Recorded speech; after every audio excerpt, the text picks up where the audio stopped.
No, Chad. That's not what you want. I don't know, Liam. That's not what you want, Chad. I'll show you. I want kind of a chef knife, you know. Well, we'll just... Big belly. I think maybe it doesn't look good because there's so many eraser shavings on that. Why don't you just wipe those off? Okay. Hey, Chad. That looks worlds better. Let's make that knife. Okay.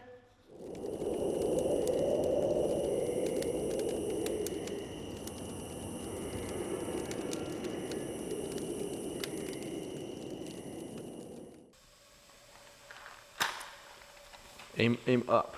Aim up. Okay. Woo! That heat wave got me all the way over here.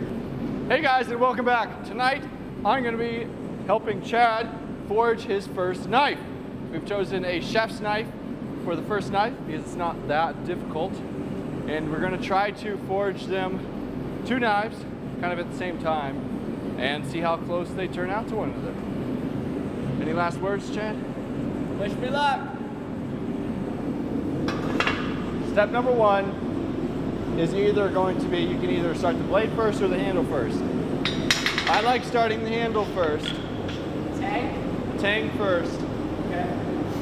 So I'll grab a piece of steel and then start hammering with the edge of my hammer into what will be the finger choil, where the handle stops and the blade begins. I'm going to do that with the edge of my hammer. You can use the edge of the anvil and hit down on the top of it. You're trying to create, if this is the blade, it'll be like this.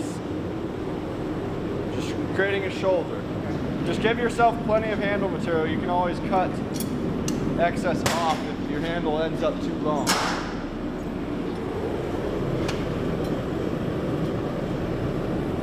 So you can do it just like this. You gotta be really accurate.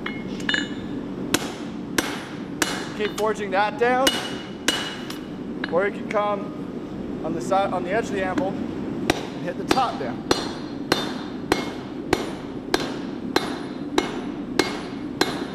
Yep. I'm gonna keep doing that. So how much should I give myself? Not that much?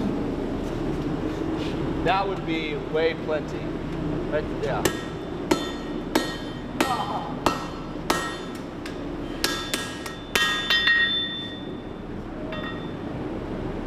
That.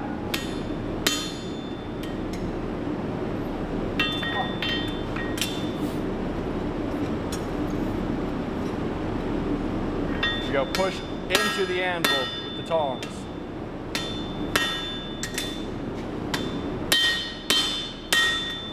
Good job, Chad. We're getting somewhere. All right, I'm gonna keep shouldering down until I get to the width that I want for my handle spot.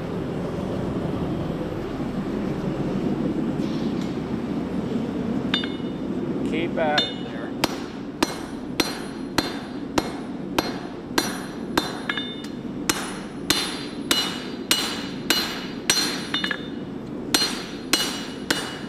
I'm gonna do a little bit of flattening out here.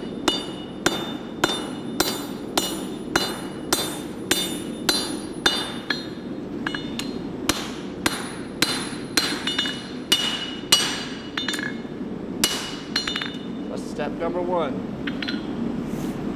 I think the hardest part for me is keeping my tong control. Just grip it hard, hammer it hard. Cool.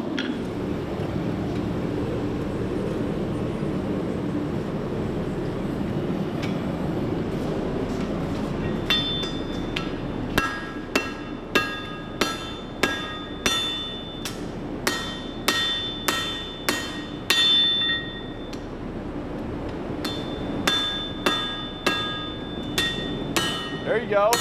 Hit it. Get it, boy. Get.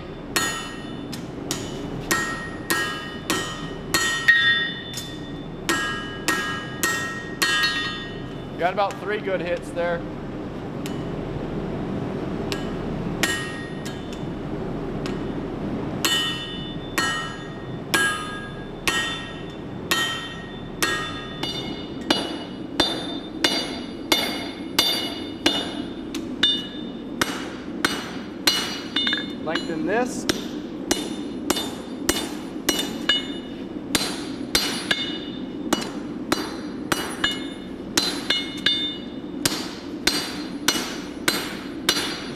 then keep flattening this as you go.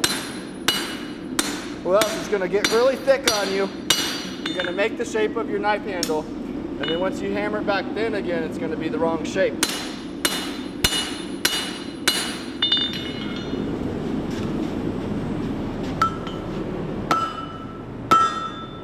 Use the narrower part of the horn.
Back into the forge.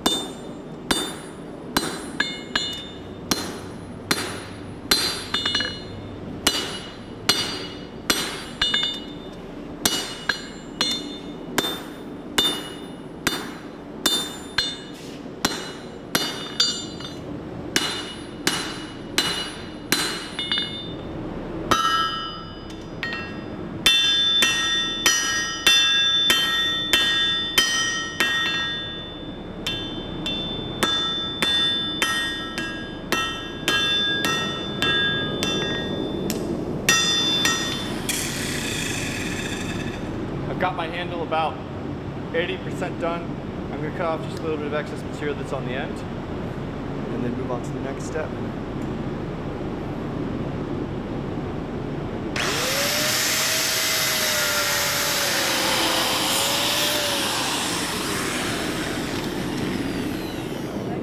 Next step is going to be upsetting the end of the handle. This will give us a nice curve, swell at the end of the handle.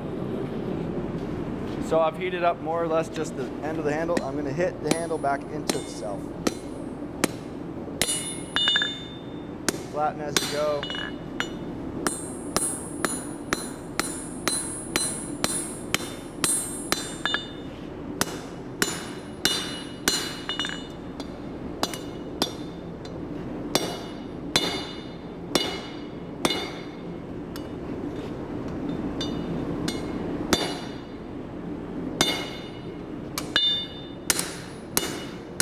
Now we're really starting to get the shape of a knife handle. It just needs some cleanup.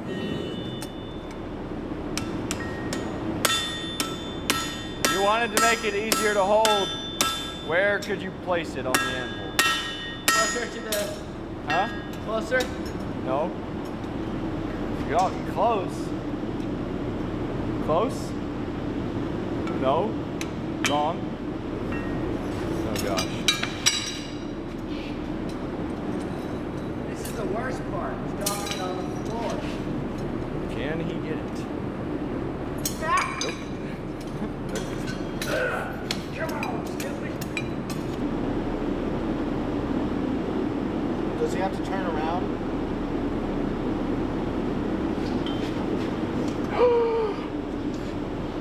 Chad, you did it! I did it.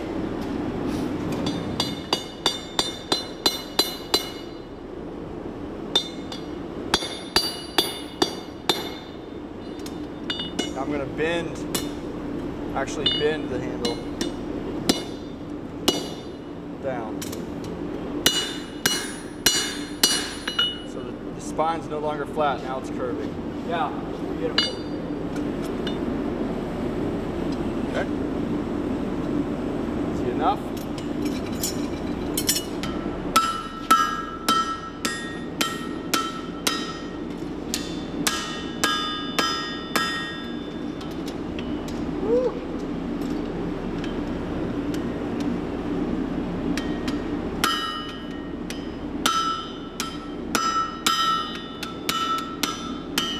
Hard because this thing's rounded.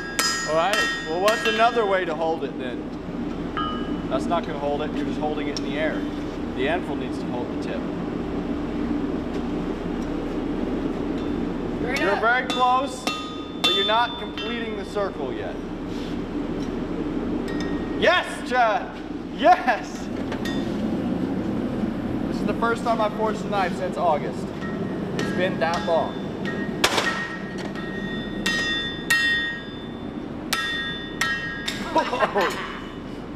Oh, we don't want to be standing there. The knife has nowhere to go. You're holding it like this. And I was just launching it. And you're hitting it here, which is rounded, so it's just doing this. If you hold it like this, it's not going to go this way. That's for sure. Yeah. Unless you hit it like this. You're never going to hit that.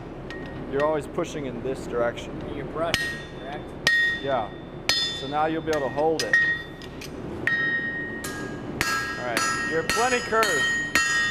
Huh? Your handle is a little bit too short now, so what you need to do to lengthen it,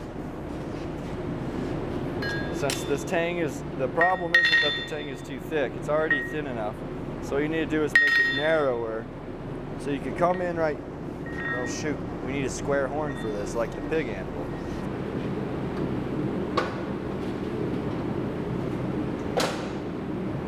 Extension cord.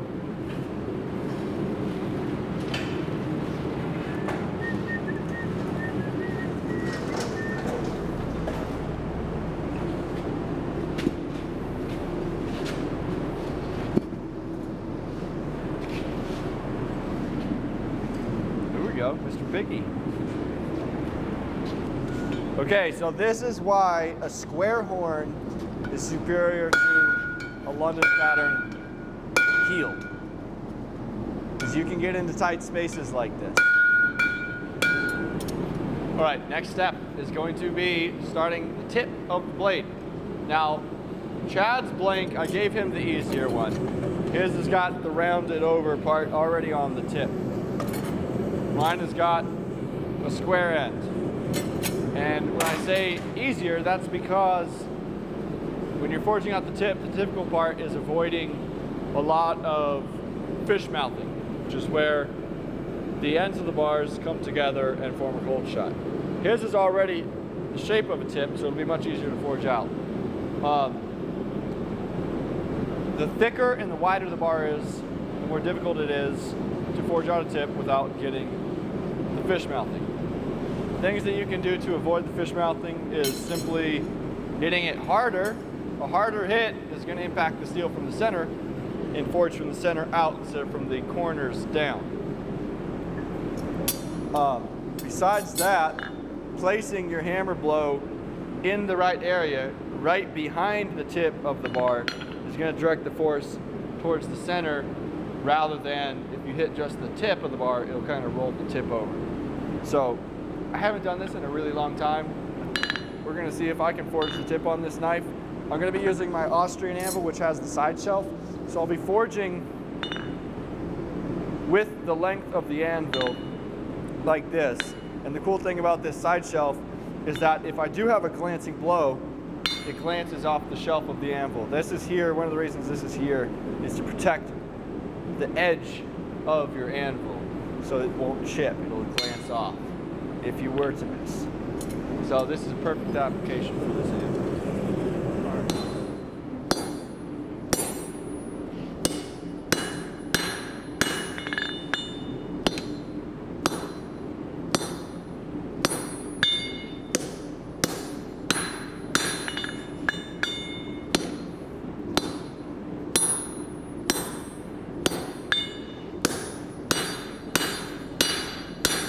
take another heat.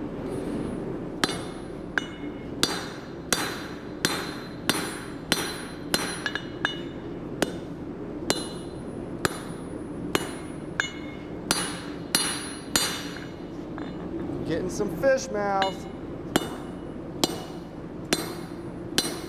I know how you can fix that, Liam. What? How's that? Hang it off the edge of the anvil.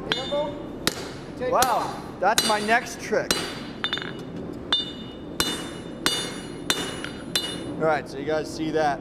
It's really not bad, considering. But this little doot-to-doot right there on the end is a little bit of fish mouth. I'm gonna show you another trick to get rid of fish mouth. You need an anvil with a sharp edge. This anvil does not have very sharp of an edge, but I think I can get away with it anyways. Ready? Flatten.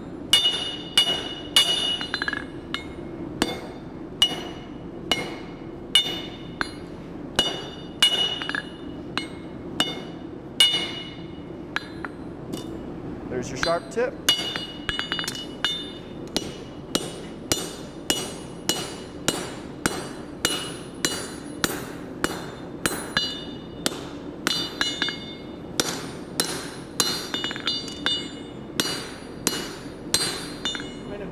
Essentially what you're doing is you're drawing it out and then hot shearing it off.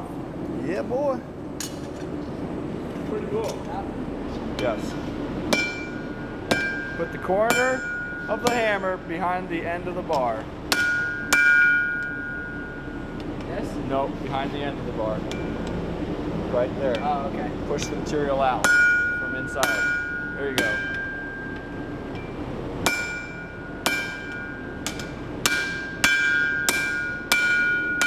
More heat. More heat.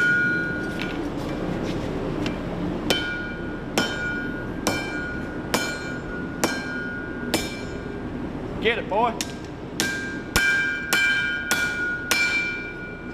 Now, as the angle changes, you're gonna have to start coming down more aggressive. You can bring your body over here, and now use this edge of the hammer and dig into it.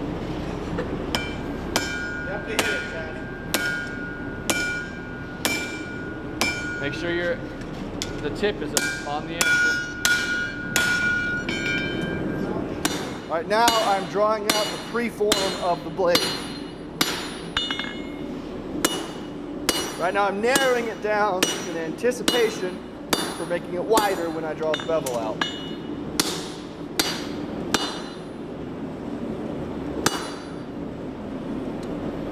Basically, the pre-form should look like the knife you want to make in the end, but a scaled down version of it. So you have to imagine that everything's going to get wider.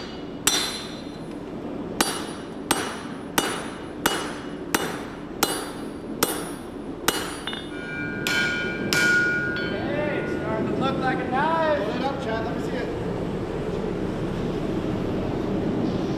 Looks like a knife. Yeah, boy. I gotta practice my stepping. Good skinny knife.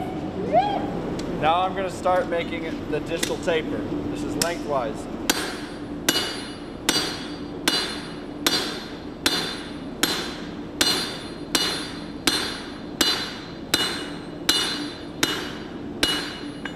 Using a Peen.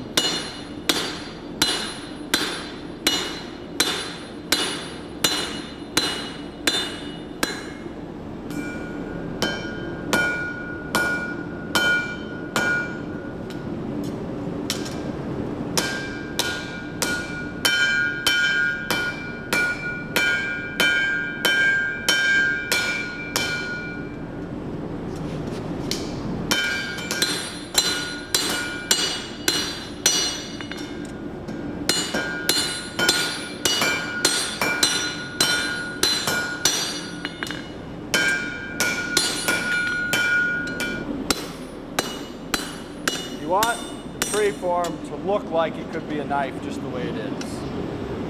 It's a scaled down version of what you're after. So I am ready to start my beveling.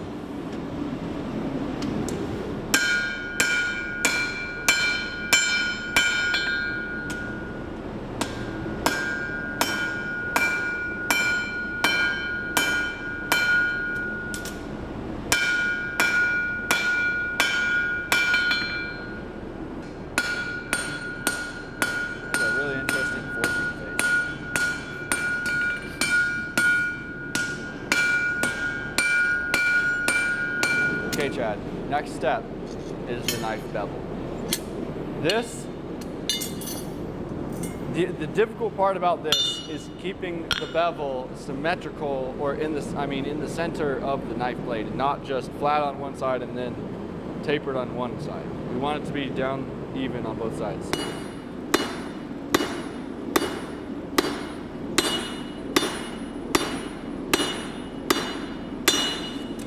I'm gonna flip it over.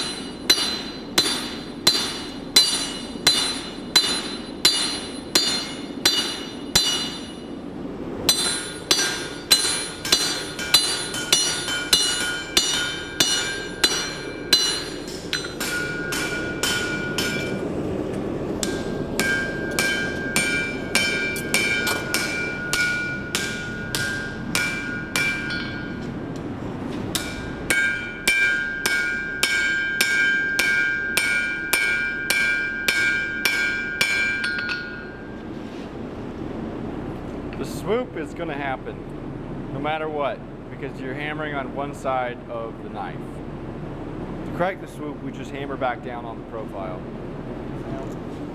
Make sure you hold the tongs up like this so it doesn't hit your face.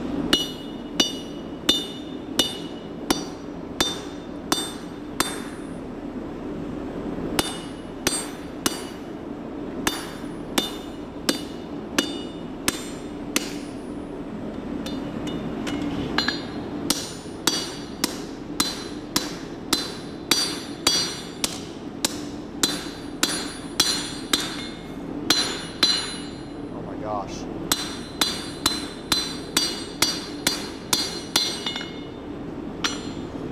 A little bit more of that. We'll be kicking.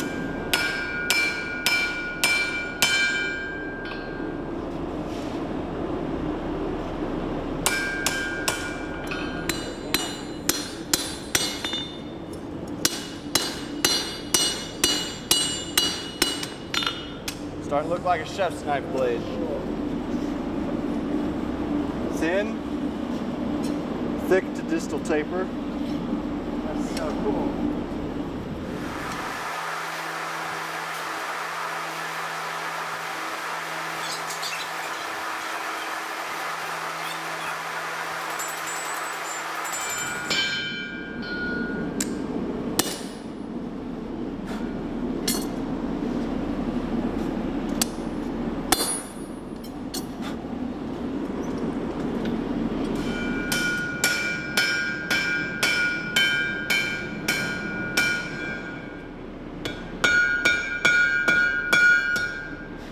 The norm for logos on a knife is logo goes on blade facing left.